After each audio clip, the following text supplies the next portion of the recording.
pour la réhabilitation de M. Khalifa Ababacar. Les gens qui se disent être nos alliés, mais qui en vérité sont des traîtres, c'est de ça qu'il s'agit, décident qu'eux, ils vont introduire un recours pour que M. Khalifa Sall ne soit pas candidat. Parce que eux, on le répète aujourd'hui, nous, on ne croit pas en l'affaire Sweet Beauté.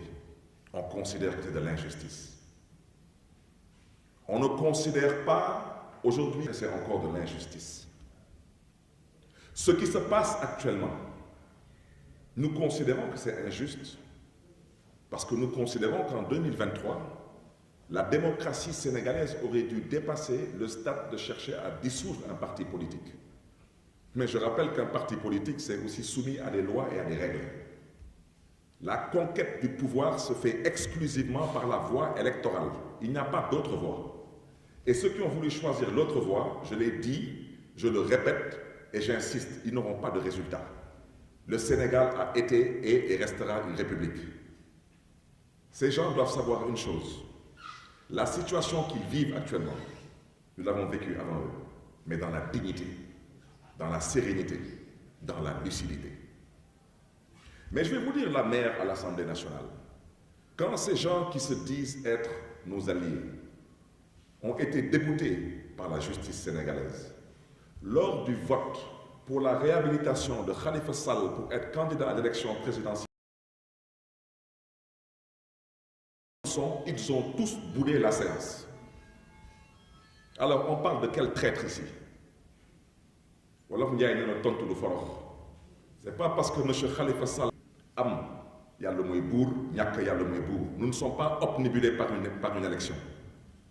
Nous avons été exclus du Parti socialiste souverain. Ceux qui sont là à s'exciter aujourd'hui, quand on était exclus du Parti socialiste, ils n'existaient pas dans le champ politique sénégalais. Mais s'ils n'ont pas l'honnêteté interpréciée, M. Khalifa Sall est votre allié. M. Khalifa Sall n'est pas votre ennemi. Les enfantillages qui sont passés hier du bureau municipal, je le répète, je suis la personne morale de ce bureau et de ce conseil. Et on ne m'a pas confié une garderie d'enfants. Je n'ai pas le temps de gérer, moi, excusez-moi, les obligations de résultats. Je ne suis pas là pour gérer des gens. Je vais vous donner un autre exemple. Parce qu'il semble que personne n'ait vu ce qui s'est passé à l'Assemblée nationale. Je ne critique personne. Je ne critique pas la presse, je ne critique personne. Mais personne n'a apparemment vu ce qui s'est passé à l'Assemblée nationale. Mais pendant qu'on y est, personne n'a aussi vu ce qui s'est passé à Dieuppeul, Derklé Castor, où le premier adjoint s'appelait plus ou moins M. Ibrahim Ndiaye, il est là présent en chemise rouge. C'est le premier adjoint qui a été élu et qui suivait le maire Cheikh Gueye lors de l'installation du premier bureau municipal. Lequel bureau aussi a été attaqué en justice. Une décision de la Cour d'appel a donné injonction au maire Cheikh Gueye de reprendre la composition du bureau municipal. La première adjointe, à l'heure où nous parlons, elle est première adjointe de PASTEF. Vous pouvez aller vérifier. Monsieur Ibrahim Ndiaye, qui vote, 3 tours de vote. Vous n'avez jamais entendu les gens de Taxawu Sénégal parler de trahison. Il faut apprendre à être élégant. Quelles que soient les épreuves, il faut apprendre à être grand. Donc,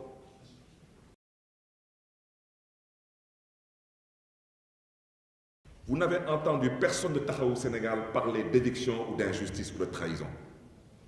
Et ceux qui entretiennent ce jeu aujourd'hui, ils n'ont qu'un seul tort. Le seul tort qu'il a commis, c'est de nourrir une ambition de servir son peuple. Il a été mis en prison pendant 2 ans et demi. Et cet homme-là, je voudrais dire une chose, il a 20 ans de plus que moi, il peut être mon père. Vous ne l'avez jamais entendu se plaindre. Il n'a jamais insulté personne. Jusqu'à l'heure où on parle, il est digne et il est serein. Mais moi, j'ai une mission. C'est de rétablir la vérité. Je ne suis candidat à rien du tout. Mais j'ai déjà dit, ces commentaires de bas étage, ces postures qui relèvent d'une autre ère, il n'est pas question de laisser cela prospérer. Vous me permettrez de ne pas être trop long. Je terminerai mon propos par interpeller la coalition Yewwi Askan Wi. Je commencerai d'abord par réitérer mon respect à cette coalition. Mais vous me permettrez, en m'adressant à cette coalition, de scinder la coalition en 3 différentes parties. Il y a les uns, il y a les autres et il y a les etc. Alors, les uns, nous sommes 3, membres fondateurs de la coalition Yewwi Askan Wi. Je voudrais d'abord commencer par saluer respectueusement mon papa, Serigne Moustapha Sy, di ko jox wàccuwaayam, di ko ñaanal Yàlla na ko Yàlla yokkal sutura ak wér ak wérle. Interpeller M. Khalifa Sall, qui est hors du territoire. Je voudrais dire surtout que j'ai déjà indiqué que le marabout Serigne Moustapha Sy n'est pas membre de la conférence des leaders et ce n'est pas quelqu'un qui est accessible ou joignable facilement. Mais à l'heure où je parle, je prends à témoin mon conseiller politique. Je suis à ma 3e demande d'audience avec mon papa. Et j'ai même demandé à mon conseiller politique, s'il n'est pas disponible pour me recevoir, j'aimerais rencontrer son fils, qui est aussi un jeune frère pour qui j'ai beaucoup de respect et que je salue au passage, capitaine. Je voudrais dire que le 3e leader, il n'est malheureusement pas disponible pour des raisons que nous connaissons tous. Ce sont les uns, c'est eux qui sont à l'origine de la coalition Yewwi Askan Wi. Il y a maintenant les autres. Les autres, ce sont ceux qui sont venus à la table, une fois que nous sommes allés chercher la dépense, aller faire les courses, cuisiner et mettre à table. Ce sont les autres. Alors les etc. Les etc. ce sont les frustrés de la 26e heure qui pensent qu'ils sont le nombril du monde. Vous me permettrez à vous de vous opposer le mépris et le silence parce que je préfère rester sur l'essentiel. L'essentiel, c'est que dans la charte de Yewwi Askan Wi, il n'y a aucune décision qui peut se prendre sans consensus, ce n'est pas possible. Et toutes les décisions doivent se prendre à la conférence des leaders.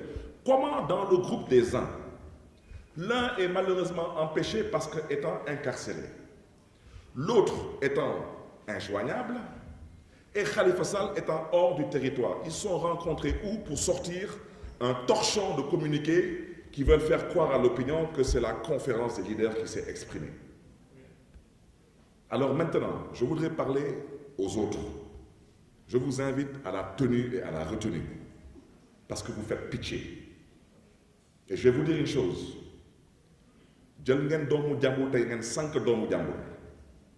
Mais la danse des charognards ne prospérera pas. Si vous pensez que c'est en écartant certains, en vous réjouissant que d'autres soient en prison, que vous puissiez comme ça être candidat pour bénéficier d'un vote, je vous n'êtes pas dans une bande dessinée, vous êtes en politique. Quant aux etc., ça veut dire ceux qui ont boudé et qui maintenant considèrent qu'ils sont sur une piste de mannequinat, je souhaiterais vraiment leur demander de rester à leur place. Parce que on n'a jamais musuñu gis locataire kuy loué néeg ne day dàq borom kër gi mu amul fenn kuy fay luwaas ne day dàq borom kër gi ça n'existe pas. Il ne faut pas maintenant venir aujourd'hui pour endormir les Sénégalais. Ça s'appelle de la malhonnêteté intellectuelle. Ça s'appelle de l'escroquerie politique. J'ai parlé pendant une demi-heure. J'ai dit que je souhaiterais seulement m'adresser au peuple sénégalais, particulièrement au peuple de Dakar. Mon propos en vous disant que nous, de la coalition Taxawu Sénégal, notre candidat s'appelle M. Khalifa Ababacar Sall.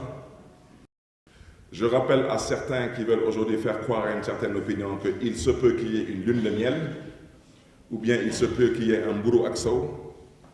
Je voulais vous dire une chose. Nous avons été exclus du Parti socialiste depuis maintenant bientôt une décennie. Nous avons été exclus du Parti socialiste parce qu'on a refusé de cheminer avec le président Macky Sall. Nous avons été exclus du Parti socialiste parce que nous avons porté une seule et unique ambition, c'est d'être candidat pour servir le Sénégal et on n'a jamais bougé de là. Maintenant, certains ont fait une option. Ils ont fait l'option du Gatsa-Gatsa. Nous savons où ils se trouvent actuellement avec leur option. Nous avons fait l'option du dialogue politique. Et vous savez où nous sommes avec notre option. Le Sénégal est un pays de paix, parce qu'il a toujours été un pays de paix et il restera ce havre de paix. Je le répète avec force, tous ceux qui veulent conquérir le pouvoir, retenez une chose, vous êtes au Sénégal. La seule voie qui s'offre à vous est la voie électorale. Il n'y a pas d'autre voie. Donc, Sénégalaises, Sénégalais,